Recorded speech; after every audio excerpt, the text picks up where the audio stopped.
আজ তোমাদের সঙ্গে শেয়ার করে নেব একদম গ্রাম্য স্টাইলের একটা মাটন কারির রেসিপি। খুব সিম্পল, গোটা কয়েক মশলা দিয়ে তৈরি হয়ে যাবে অসাধারণ স্বাদের এই রেসিপি। নমস্কার বন্ধুরা, কেমন আছো সবাই? কুকিং বাংলা চ্যানেলে তোমাদের অনেক স্বাগত।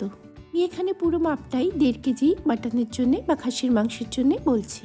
তো প্রথমেই যেটা করতে হবে, একটা কড়াইতে 2 চা চামচ ভরা ভরা গোটা ধনে আর 2 চা চামচ ভরা ভরা গোটা জিরে নিয়ে ভালো করে কড়াইতে ড্রাই রোস্ট করে নিতে হবে। ততক্ষণ ভেজে নিতে হবে যতক্ষণ না ধনে আর জিরে থেকে একটা সুন্দর গন্ধ আসে। বেশ ভাজা মশলার যে গন্ধটা হয়, ধনে জিরে সুন্দর মতন ক্রিস্প হয়ে যায়, ততক্ষণ এটা ভালো করে ভাজতে হবে। এই প্রসেসটায় খানিকক্ষণ সময় যাবে, কারণ জিনিসটা মিডিয়াম আঁচে করতে হবে। এই মিনিট 5 ধরে ভাজার পর এটাকে একটা প্লেটে তুলে নিয়ে সেই কড়াইতেই স্বাদ মতন শুকনো লঙ্কা দিয়ে দিতে হবে। আমি এখানে যেহেতু আমার পরিবারের লোক অনেকটা বেশি ঝাল খায়, তাই বেশি করে নিয়েছি। তোমরা তোমাদের পরিবারের স্বাদ অনুযায়ী শুকনো লঙ্কাটা নিও। শুকনো লঙ্কা ভাজা হয়ে গেলে সেই কড়াইতেই, যেটা এখন গরম আছে, তাতে দিয়ে দেবো মিডিয়াম সাইজের 2খানা রসুন বা বড় হলে একটা রসুনের কোয়াগুলো, খোসা সমেত এই কোয়াগুলো আমাকে ভেজে নিতে হবে।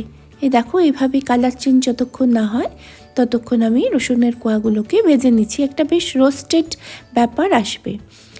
ভালো করে ভাজা হয়ে গেলে যখন রসুনের থেকে সমস্ত জল শুকিয়ে যাবে, তখন ওই যে শুকনো লঙ্কাগুলো রেখেছি সেগুলো এর মধ্যে দিয়ে দেব। লঙ্কা আর রসুনটা হালকা একটু নাড়ি চাড়িয়ে নিয়ে সাথে অ্যাড করে দেব ভেজে রেখে যে ধনে আর জিরেটা তুলে রেখেছি সেটাও। সব মশলাগুলো এবার খুব ভালো করে মিনিট 2 ধরে মিডিয়াম আঁচে রোস্ট করে নিচ্ছি। দেখো, সব জিনিসগুলো খুব সুন্দর রং চলে এসেছে, একদম ড্রাই আর ক্রিস্প হয়ে গেছে, একদম কুড়মুড়ে হয়ে গেছে। এবার এটাকে তুলে রেখে দেবো একটা পাত্রে, যতক্ষণ না এটা ঠান্ডা হয়। তারপরে ঠান্ডা হয়ে গেলে মিক্সিতে খুব সামান্য নুন দিয়ে এটাকে গ্রাইন্ড করে নিচ্ছি। এই দেখো, এরকমভাবে গ্রাইন্ড করেছি। যদি মনে হয় যে পুরোপুরি ভালোভাবে গ্রাইন্ড হয়নি, তাহলে এর সাথে কিন্তু জল মেশাবে না। আমি যেমন একটুখানি সর্ষের তেল মিশিয়ে এটাকে আবার পুনরায় আমি পিষে নিচ্ছি। এই দেখো, ফাইনাল এরকমই একটা টেক্সচার এই মশলাটায় আসবে। এবার যেটা করতে হবে, 3টে বড় সাইজের পেঁয়াজকে এইভাবে গ্যাসের মধ্যে ডাইরেক্ট বসিয়ে বা এরকম রুটি ছাকার ছাঁকনিতে চিমটার সাহায্যে ধরে নিলে খুব ভালো হয়, আগুনে ঝলসে নিতে হবে। এই দেখো, অনেকটা এরকম টেক্সচার আসবে। এরকম যখন কালারটা চলে আসবে ওপরের খোলাটা, তখন এগুলোকে তুলে নিয়ে একটা পাত্রে রেখে দিলাম, যাতে এগুলোর টেম্পারেচার অনেকটা কমে যায় আর আমি মিক্সিতে পেস্ট করে নিতে পারি। ফাইনালি এবার যে কাজটা করতে হবে, সেটা একটা বড় সাইজের টমেটো, যার মুখের দিকটা আমি একটু চিড়ে নিয়েছি যাতে ওটা আগুনের স্পর্শে এসে ফেটে না যায়। সেটাকে চিমচার সাহায্যে ধরে ডাইরেক্ট গ্যাসের মধ্যে আমি এভাবে ঝলসে নিলাম। সব রান্নার মশলা আমাদের মোটামুটি রেডি হয়ে গেছে। এবার যে পাত্রে করব, আমি একটা হাঁড়িতে করব, সেখানে পর্যাপ্ত পরিমাণে সর্ষের তেল দিয়ে 2খানা শুকনো লঙ্কা ফোড়ন হিসাবে দিয়ে দিলাম। তেলটা যতক্ষণ গরম হবে, শুকনো লঙ্কাটার ফ্লেভারটাও তেলটার সাথে মিশে যাবে। এখানে 1.5 কেজি মাটন নিয়েছি, যেটাকে একদমই ম্যারিনেট করা নেই। দেখো, তেলটাও গরম হয়েছে, শুকনো লঙ্কাটাও সুন্দর কালার পেয়ে গেছে। এবার আমি এর মধ্যে ডাইরেক্টলি ঢেলে দেব মাটনের পিসগুলো, সাথে দিয়ে দেব স্বাদ মতন লবণ আর 1 চা চামচ ভরা ভরা হলুদের গুঁড়ো।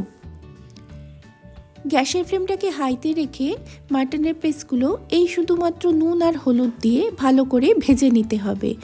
এই প্রসেসে মোটামুটি সময় লাগবে 7-8 মিনিট।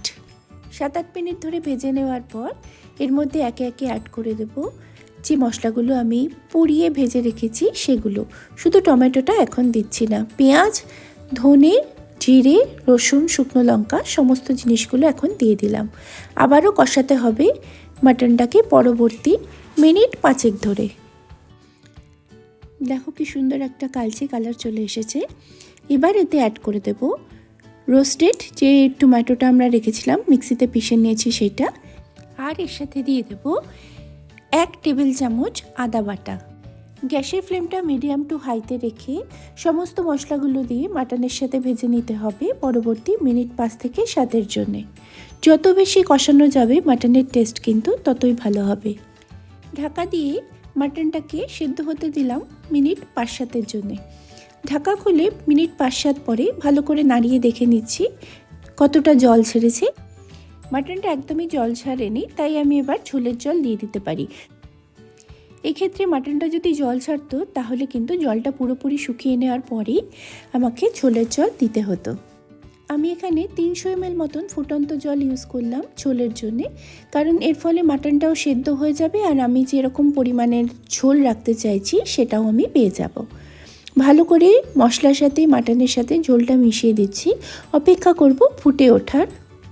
এই সময় কিন্তু নুনটা একবার টেস্ট করে নিতে হবে, যদি মনে হয় একটু কম আছে তাহলে দিয়ে দেওয়া যেতে পারে।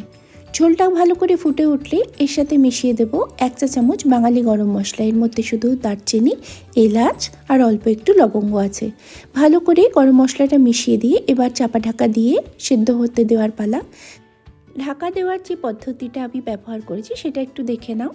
এর জন্য পরিষ্কার একটা কাপড় বা পরিষ্কার রুমাল আমি ভালো করে ভিজিয়ে নিয়েছি জল দিয়ে। তারপর সেটাকে হাঁড়ির ওপরে এভাবে দিয়ে দিলাম। তার উপরে ঢাকনা দিয়ে একটা শিলনোড়া বা ভারী কোনো পাত্রে জল ভরে সেটাকে দিয়ে চাপা দিয়ে দিতে হবে। গ্যাসের ফ্লেমটাকে লোতে রেখে পরবর্তী 45 মিনিট ধরে এভাবে ভাপে রেখে দিলাম। 45 মিনিট পরে দেখি শিলনোড়াটা সরিয়ে কীরকম অবস্থা হয়েছে, মাংসটা সেদ্ধ হয়েছে কি না। এর জন্যে হাঁড়ি থেকে যে কোনো একটা পিস তুলে নিয়ে কাঁটা চামচ বা হাতের সাহায্যে একটু চেপে ধরলেই হবে। যদি দেখি নরমভাবে ভেঙে যাচ্ছে তাহলে সেদ্ধ হয়ে গেছে। হ্যাঁ, একদম পারফেক্টলি কুকড। তাহলে এই মাটন রান্নাটা হাঁড়িতে করতে মোটামুটি সময় লাগলো 1 ঘন্টা 10 মিনিট মতন। আর এটা যদি প্রেসার কুকারে করা হয় তাহলে কিন্তু এই যে রান্নার সময়ের পরিমাণটা সেটা একদম অর্ধেকেরও কম হয়ে যাবে। কেমন লাগলো বন্ধুরা আজকের এই মাটনের অভিনব রেসিপিটা?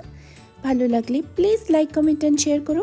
এই অবধি যদি ভিডিওটা তোমরা দেখে থাকো তাহলে আমার আন্তরিক ধন্যবাদ তোমাদেরকে। নতুন বন্ধু যদি কেউ এই ভিডিওটা দেখে থাকছো তাহলে অনুরোধ রইল চ্যানেলটাকে সাবস্ক্রাইব করে বেল আইকনটাকে প্রেস করে দেওয়ার। পাশে থেকো, সাথে থেকো বন্ধুরা। দেখা হচ্ছে অন্য কোনো রেসিপির সাথে। ততদিন সবাই খুব ভালো থেকো, সুস্থ থেকো, সাবধানে থেকো। Thank you for watching and bye for now.